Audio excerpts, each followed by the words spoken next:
We are December 19th, 2010.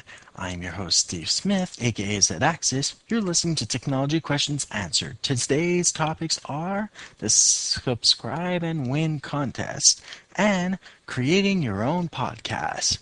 Let's start with the contest. You need to be 18 years old, Canadian or American. You need to be subscribed to the YouTube channel or the message board by January 31st, 2011, midnight Eastern Time. Maintain a subscription or membership until February 5th, 2011, midnight Eastern Time, and register on our website at www.zedaxis.net. Why should you do this? Very easy. The prize for any random lucky winner registered by then, as long as I have 1,000 of the subscribers or members total between both the areas, not just one or the other, will get a $100 Canadian gift card that I will actually announce the winner of February 6, 2011, on that day's episode of Technology Questions Answered. And now to today's topic, creating your own podcasts. Let's start from the top and then go all the way to the end. First, you need to have a topic. Try to make it as unique as possible, or try to make it as localized as possible. In my area of town, I actually target my so-called viewers, as most of them are actually the ones listening to this. A lot of these topics are questions that I'm asked a lot from them. I live in the area of Montreal, Quebec, Canada, so a lot of the people listening are from this area because this is where I do a lot of my advertising. There are many technology shows. There are very few from here that actually go on to iTunes and whatever. There are a lot, but almost none here. Once you have your topic, you need a name. You need a unique name. This is very important. A lot of places will not allow two shows with the same name to be submitted into the same index. Make sure your name is as unique as possible, and make sure you can actually live with the name. Nothing dorky, weird, or bizarre if it doesn't have to be, unless it's actually to make the name stick in people's heads, and you need to be willing to live with it. Do not try to change it, because doing so is very complicated. Now, you're going to need to know what format. The easiest is audio. Why? Because you only need a headset or a microphone and earphones. This is actually the cheapest way of making a podcast, and it's audio only. It has an advantage. People can listen to it on their way to work. This is also why I publish this same podcast in audio as well. Now, bearing in mind who their viewers or listeners are going to be, if you're going to go video, you will need either a webcam, like I do here. I'm using a PS3 iToy just to prove something to some of you people, that you can actually do these kinds of things with any hardware whatsoever. Or you can use a video camera. If you have a video camera, please buy a good tripod so it doesn't fall on the floor. And please do not kick the tripod. That is the last mistake you want to do, especially if the camera falls on the side and smashes. So, once you know what your format is, we can actually get talking. Now, if we're going to start talking format, we're going to start with the audio. Audio is very important. You're going to need some sort of editing software. Now, since this is the introduction into podcasting, I'm going to give you an intro into how to do it. Audacity. As you may have known already from my podcast before, I use Audacity to edit sound. There is a very good reason to do so. It is powerful, and it resembles most professional software. It's open source, and it's continuously changing. So, you're going to head to my show notes and actually download the software. It has great help guides, many websites of information and support. It is very easy to use, and you can export to virtually anything. My suggestion for podcasts, though, is MP3. Excuse me. And you can publish to varying bit rates depending on people's download speed. Now, if you're going to go video, let's start talking about a webcam. If you're going to record from webcam, the first thing you're going to notice is it's virtually impossible. It's pretty weird, but the first thing you will notice is it's almost impossible to record from a live webcam. It's easy to use when you're chatting with people through MSN and Skype, but recording requires other software. Now, if you want to record using a webcam, my suggestion is Debut Video Capture Software. There's a free version and a professional version. I'm using the free one. And see, I can still edit the contrast, the color, and do effects, and actually write text on the bottom of the screen. Now, at this point, if you want to use a video camera, you can. Same software. Or you can also use the Windows Movie Maker, and there is another version from Windows Live Movie Maker, but I use the Windows Movie Maker because it is closer to the higher end stuff.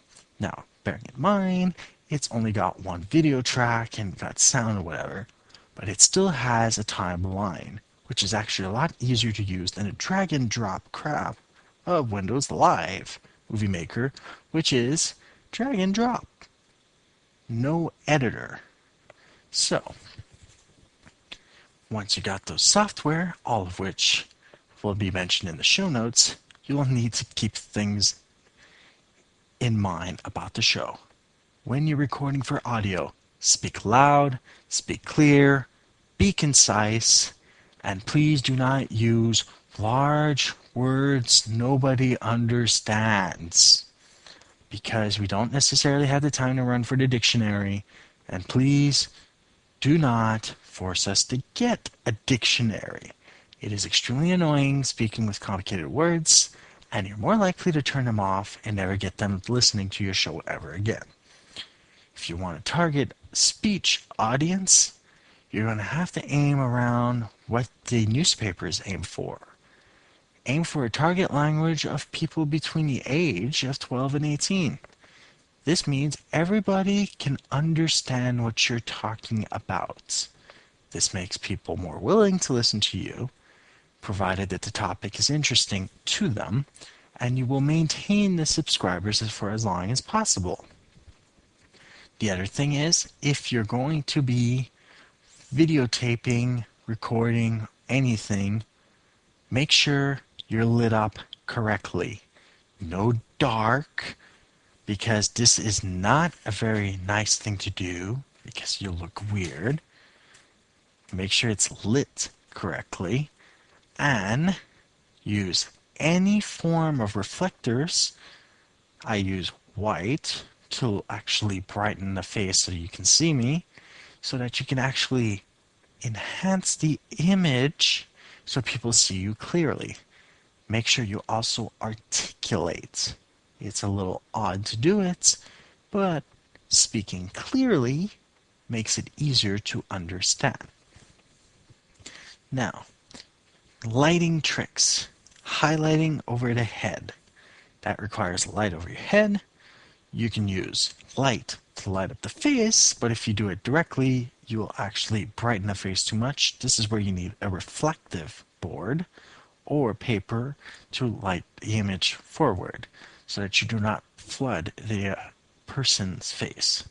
Make sure the scene is well lit, and make sure that the microphones are well placed. The microphone here is close enough to my mouth. I'm monitoring the volume of my voice so that it's high enough so everybody can hear me. And I always test for contrast. You can use that using Audacity. Make sure anybody who's hard of hearing can turn up the sound and hear you clearly. Now, here's the thing.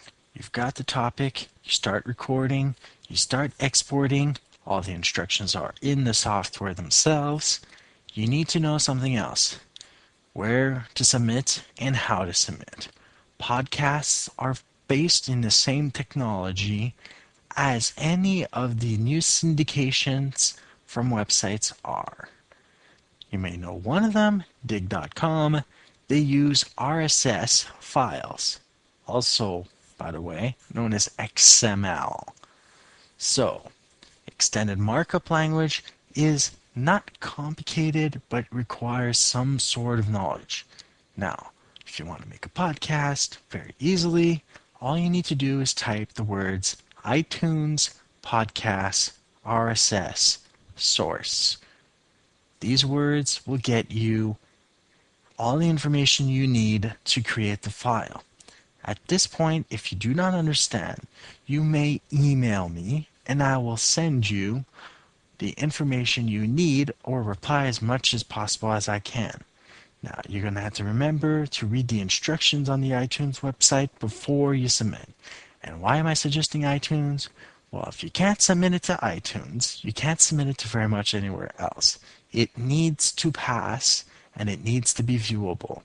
iTunes is the easiest place to submit to, and as long as your content is clean, it is also one of the best places to actually submit to, with over 300 million users internationally around the world, giving you the biggest amount of potential listeners possible. Now, if you're anything like me, you want to get this message out even further. I also YouTube the show. This means I have to keep the show less than 15 minutes, which is why I'm about to end this, so that I can actually get it into the show. At this point, if you have that all in, and you get the XML to submit to iTunes, all you need is the iTunes software and an account. You go into the iTunes store, and then you submit podcasts. That's it. Once it's submitted, and they give you the link, you post that on your website or your blog, and that's it. So, if you have any other questions or comments or suggestions, please email me at tqa@zedaxis.net. Merry Christmas and a Happy New Year. I'll be seeing you on the 9th of January 2011. This has been Technology Questions Answered. If you have any questions, comments, or stories on this topic or any other we have talked about here on this podcast or any other previous episodes, you may find all the necessary contact information or list of sources, software, hardware suggestions, and a link to our brand new message board on our website at www.zedaxis.net, as well as a list of important podcasts and shows that you should also listen to. You can also send your emails regarding our podcast at tqa@zedaxis.net. If you want to stay up to date on events and information on our podcast and company special events, download and install our brand new toolbar, listen to our podcast, stay connected with the latest news, and have direct access to the website, podcast, YouTube channel, message board, Twitter, and Facebook. Our toolbar is powered by Conduit.com. This has been a podcast hosted by Steve Smith, aka Z-Axis, digital technology consultant for Z-Axis Productions. Stay safe and online. This has been Technology Questions Answered.